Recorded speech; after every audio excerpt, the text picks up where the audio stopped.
Welcome to the Loam Wolf's Bikes and BS podcast and video series. We're going to be sitting down with pro athletes, engineers, and lots of other industry veterans to talk about BS, bikes, the evolution, history, and where the future of riding might be going. And of course, anything else that works its way into the conversation. Come along and enjoy the ride.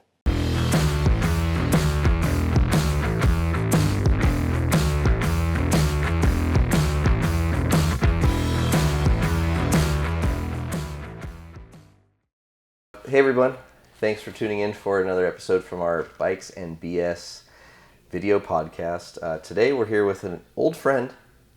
Give him your name. What do you do? Oh, that's a good question. I know my name. So it's Jens Staudt, and what I do. People would answer this maybe in different kind of ways. Okay. Mostly known I would be potentially for taking photos of stuff, right? Yeah. But last year it was my anniversary of 25 years in the bike industry. No way. So That's a long time, man. yeah. So How old are you? Old. Yeah. Older than you, a little bit. No, it's funny because when we meet each other, and I don't know when we met the last time. I mean, like the final time we met? Yeah, Was it the Ghost Media Camp? could be, or Ken Creek. Yeah, it could have been one of those two. Yeah, and circling back to that, I covered a lot of press camps, and so I did now for Pivot again. But it started 1998 with working in bike shops and stuff, and I worked at a newspaper in the 90s, and somewhat like with my racing, which was just a fun project, and you mentioned it earlier, brush pilot as you pronounce it, it's Bruchpilot racing, as German as it gets. It was our race team, and I have a background like in design and stuff. So I managed to have like every one of us had the similar jerseys, and we had a logo. And because Bruchpilot in German actually means something like similar, like a crash pilot, like a crash test dummy kind of thing. Because we were spectacular on the track until we hit a tree or something like that. So we were always like trying a little too hard. So the name racing and Bruchpilot, like crash pilot racing, just suited us. And it was a little bit of pre-YouTube as well. Okay. So I had this website as well, and I'm putting up videos, and I had this tiny $100 Canon compact camera. Okay. And I did my race run, and then just like grabbed the camera, ran back up, and just knocked some photos. And for today's standards, it would like suck, you know. And but eventually, like one company, it was Magura back then, one photo, not on a race thing, but like with the same camera, we took of the team, and it got photo of the month on MTB News. Okay. And Magura reached out to buy that photo, and so this kicked off like my entrance into the bike industry. No way. Yeah, And that was how you started becoming a photographer-ish. Yeah. They actually asked. It was okay. We may put a reference in the description to this photo, because considering the camera, it's kind of a sick shot. And they wanted to have like this one adjusted in a particular way. It was back then we had Flash websites. Okay. So you could have these weird animations, and so they wanted like to have people do stuff in this photo when they're standing around, and to point to different parts of their website and their program. But we could never reshoot this photo. I tried for half a year. No way. But it was just the settings of fog and how the light and everything couldn't make that happen. Irreplicable. No. That's wild, man. And all these years later, your photography skills have advanced quite a bit. A little bit, I guess. You still shoot Canon? Yeah. Okay. It's rugged. It will take the abuse. Yeah, maybe we'll slide in that photo of more water. Yeah. So at the media camp here in Phoenix, we were surprised with some unexpected torrential rain, and there was a big puddle and we both saw this corner that had a puddle in it and had kind of the same idea. And I tried to like carve the water to make like a nice rippled wave, and Jens, in a very German fashion, said, "More water," and I was like, you want me to suck less and just ride it better, or do you want me to like skid and slash it? And he goes, "I don't care what you do, just give me all the water you can." Yeah, that's... And it resulted in a lot more water. And a lot of rice to dry the camera afterwards. Yeah. No, yeah, it's funny. But yeah, as you had to continue on your question, I slid into this thing and just like with getting a better camera and producing stuff and getting paid for it. Yeah. And having the design background, I worked with a lot of companies, and also companies which are quite big today, and supporting them along the way, like taking photos, just helping them with design stuff. I visited Taiwan a couple of times, like got aware of how you apply decals on anything, like what is a laser logo, what is a water transfer decal logo, how can you combine stuff, what's blasted, etc. So over the years, I got a really strong background, like in everything, like manufacturing, designing, and how the overall bicycle industry just functions. And it's a tiny circle of people, right? Mm-hmm. So over all these years, while I got to know to be as a photographer or consulting about stuff or helping with marketing, I always had like my own business. Okay. So while I was riding under the flag of whatever, as you said, like we had this ghost press cam, yeah, and then I was popping up as a photographer and covering that, or Cane Creek I was as an editor, right? Yeah, I think so. So you, I guess we'll start with when we first met. I believe you were an editor, correct, for a magazine? Yeah, and this was also freelance. Okay. So who did you work for, and for how many years? Mostly known are the biggest, as you would say, like recognition in the core mountain bike scene from people who actually read magazines or forums. So it would be MTB News. Okay. Which was back then also maybe named the IBC forum, the Internet Bike Community, IBC. So and then this news part of it started more and more. Or it started as that and had the forum behind of it, and Thomas Potts founded it in 2000-ish. Okay. And we were looking it up when I left officially a couple of years ago. I was one of I had a 4-digit or 3-digit number for the user. It was just counting up. Yeah. And it's insane. I mean, I think they have like 6 digits of users. Wow. I know. Wow, that's a big growth. Yeah. So crazy. So at MTV News, you tested bikes, reviewed products, went to press camps as well. Yeah. And did all the logos as well. Okay. So I designed all this stuff, and he owns different platforms also, like for road bikes and stuff. And so it just expanded, and they're still using all these logos. And of course, you always have to make adjustments during the way and get your advertising in, but like trying to get the front page look nice and have different kind of categories, and we're calling it layover. So if there's an interview, we have a specific kind of layover in the photo, and it's just like, I did all of this. It's kind of weird. Cool. Do you have any fond memories or not so fond memories of your time as a media guy? Plenty. How long you want to be to make this?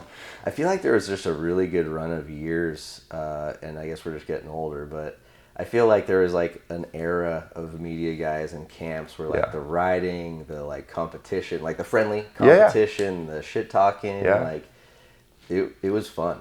You know, there was like, and I mean, we still look forward to getting together with all of our other media friends and brothers, you know, in print or digital publication, but like there was definitely a good era.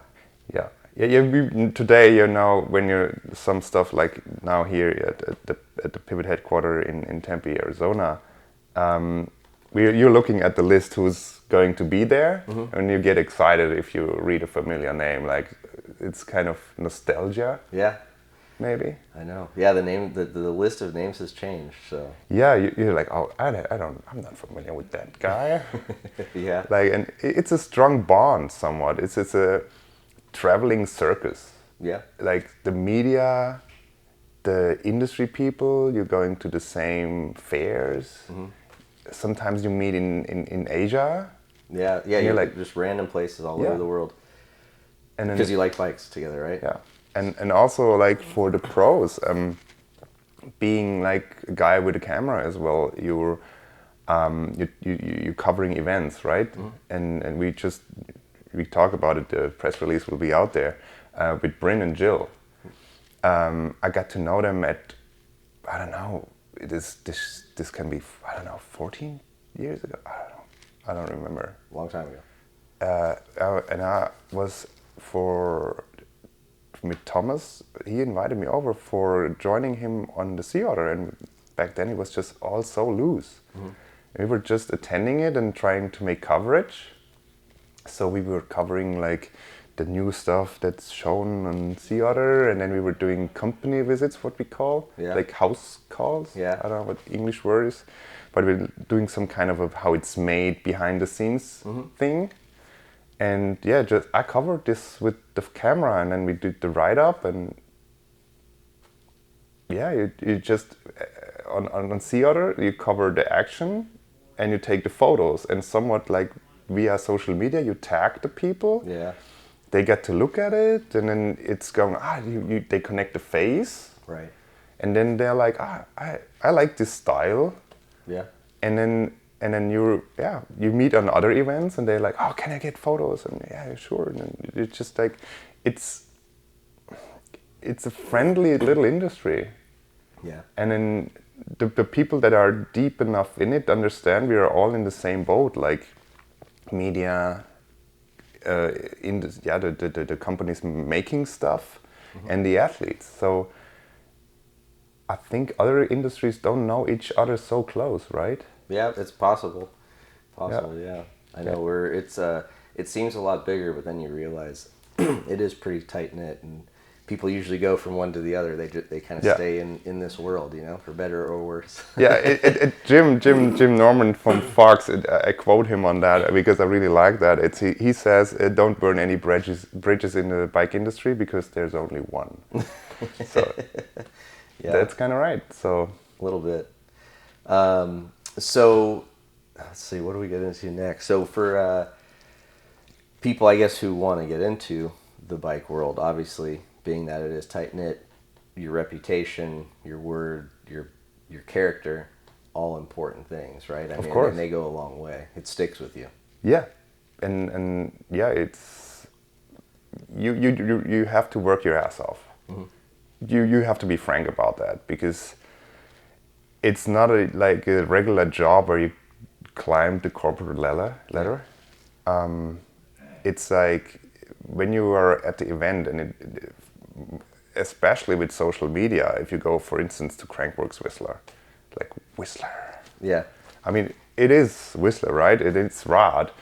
But if you're there working, it's rough, because on one hand, you get up in the morning, eventually you have a presentation for a new bike from a company, and then you're covering that. After that, you're trying to sneak in your runs, maybe get 5 in before you need to cover an event, like Joyride, maybe mostly known. And then you have covered the event, and you rush back to your hotel, you put in your card, and you try to edit everything, because it's a race, like all the media, it got so fast. And everyone wants to be the first one to have like the glossy pictures and get all the traffic. That's what it's about. It's paying us. Yeah. And so you're doing this, and then you maybe at night there's a pump track event. Right. So and a party. Yeah, and then you cover the pump track event, and then you make the choice. Like if you own a business like you now, because you stepped up your game, right? It's the decision, party or being the first with the content. Yeah. So that's a tough one. Yeah. Yeah, and it changed definitely from my beginning days. Like, before I started Loam Wolf, I, worked for Decline magazine and was an editor, for a print publication. We didn't really have a lot on the website, so like That changed a for lot. me, that meant it was time to party Yeah, because you had no deadline. Or yeah, exactly. It's far out. My deadline was 2 weeks away, right? But I should have worked for a print magazine.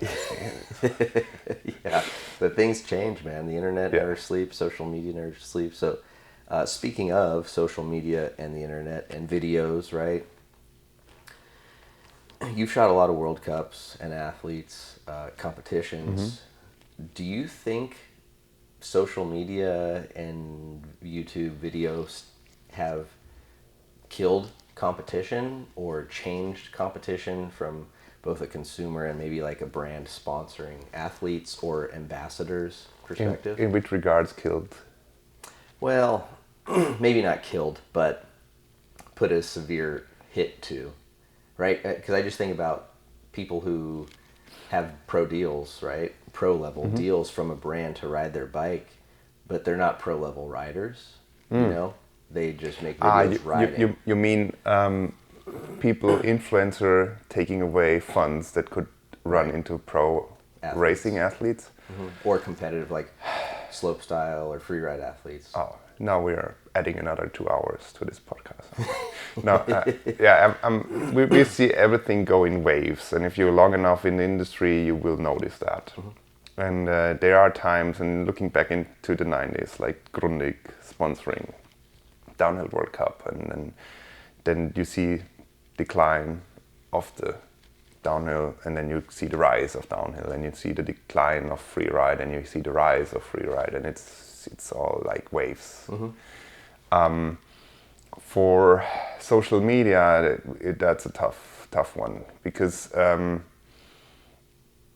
brands need to understand, and even though they are tools to actually measure the real engagement of athletes or influencers, so on the social media side, it's hard to understand or track down the real impact a post of a person who has 1 million followers. So if Jason Momoa like rides around on a Specialized, does this really make an impact on their sales? Yeah. You can't really measure that. Right. But it looks good on paper. So this is a question you need to ask the decision makers where they want to head. Yeah. Because if you have like an athlete that is doing like World Cup, like look now, Danny Hart still hasn't have a sponsor. Right. And he's a rod rider, like Right. insanely talented and working his ass off. Yeah. So is like some influencer style Instagram dude or girl like has more value because he or she may have a higher followership than Danny Hart? And that's a tough one. Yeah, and Danny Hart gets podiums. So what sells more bikes? In the end, it's about that. It pays everyone, and it keeps the industry and innovation running. There's no question about it. And sometimes like people, they charge us for this, but yeah, it pays for the party. Right. So it pays for engineering, it pays for freight, it pays for running a CNC machine back there, and bonding a frame together. So that's kind of important. So if we would move only to influencers, I would feel sorry for it, because it's if you have like a real athlete, it's hard to say if you say real. They could be also a real athlete if they're just doing social stuff. Yeah. But more from a traditional racing approach, like Formula One. Yeah. They're often the comparison between Formula One and the Downhill World Cup. Yeah. So if this is something that pushes innovation, and we're now at the Pivot headquarters, and we put together this lugged frame, which is worth bazillions of dollars. Yeah. And then everyone is craving for it, and it's just like, wow, maybe this is making you faster, making you have more fun on the bike, and this is why we're in, right? It's not like you're applying for a job. I'm into making couches. Yeah. And you're like super stoked about it, and you're going on a couch fair or whatever. And you're stoked to meet the people sharing your passion for couches. That's insane. It's not that. You need to understand that bike people are somewhat specific, to say the least. Okay. Okay. Did they have a special mindset? Yeah. So they're in for the real passion? Yeah. Yeah, I think so. Because it's not something that you can just very easily find enjoyment or love out of usually. Because you have to put in work. Yeah, and it's not well paid. You're better off No. building couches and making an insane brand and slap a crazy logo on it, maybe. Yeah. But for the social media side, it's a tough one because just me personally, I would like to see the support in the core. Yeah. But yeah, I'm old. Yeah. Actually, for the bike industry. Okay. So I would like to see the traditional approach, pushing racing, supporting racers, and getting results. And even though they wouldn't get like a video out of it or 5 social media posts. Yeah. Okay. And what about kind of on the flip side with like freeride athletes? Semina, Carson Staudt, some of these riders who don't compete so much anymore and instead choose to make their own videos or their own content to push out. And then their sponsors are like, well, you're not on a podium maybe as much anymore. You're not competing so much anymore, but now you're creating these videos instead. What do you think about that? You have to diversify this. And maybe I was referring earlier to these people that just like maybe just promo code in the worst case, right? Kind of thing. Like, follow this and use my @influencer handle %20. Yeah, it's like that's not real, and I don't want it feels like a sellout. And on the other hand, if you're looking at especially Semenak, and when he made the decision to start his pretty much own video company, it was based on the outcome of one of the New World Disorder films and his segment, which he had not any influence on, and he wasn't pleased with it. So he got motivated to make his own thing and express himself in a specific way, and he wanted to have control over it, which is totally fair. Right.